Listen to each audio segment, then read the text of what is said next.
Assalamualaikum warahmatullahi wabarakatuh.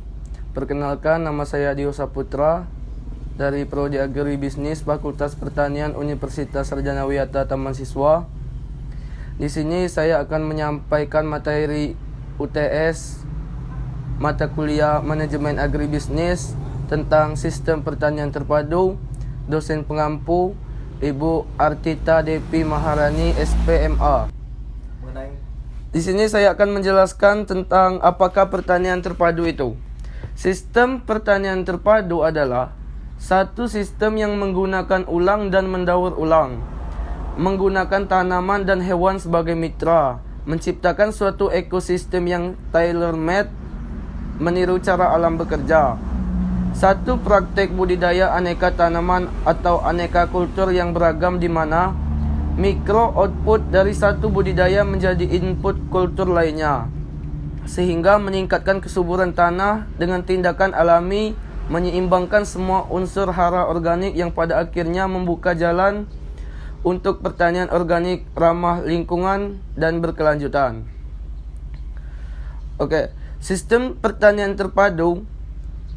Sistem pertanian Indonesia tingkat nasional, provinsi, kabupaten, kecamatan, desa, sistem pertanian Indonesia, UP, kelompok petani, UPK, UPB, UPK tanaman pangan, UPB negara atau pemerintah, UPK tanaman perkebunan, UPB swasta, UPK perikanan.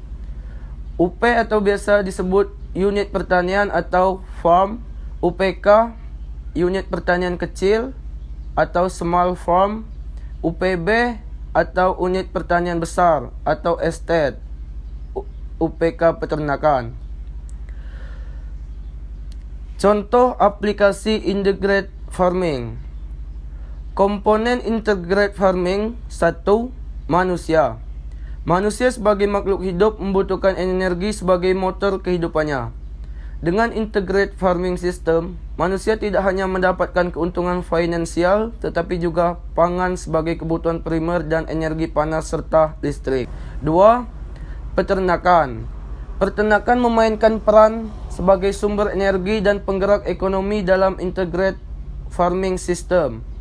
Sumber energi berasal dari daging, susu, telur, serta organ tubuh lainnya, bahkan kotoran hewan.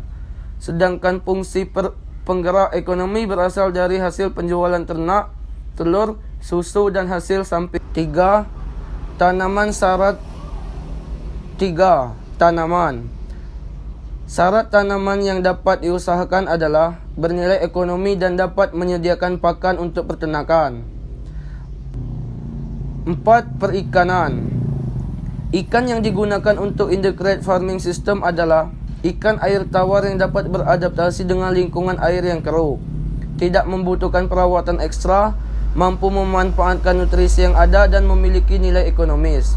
Ikan yang sering digunakan adalah ikan nila, gurame, emas, tambakan, dan lele. Ikan dapat dipelihara secara tunggal atau monokultur, atau campuran, atau polikultur, asalkan jenis yang dipelihara mempunyai kebiasaan makan berbeda agar tidak terjadi perebutan pakan, misalnya ikan mas dengan gurame. 5. Waste treatment component. Ini berperan dalam penyediaan energi dan penekan pencemaran lingkungan. Hasil dari pengolah limbah tersebut adalah kompos dan pupuk kandang biogas, contoh instalasi biogas. Baiklah, sekian penjelasan dari saya.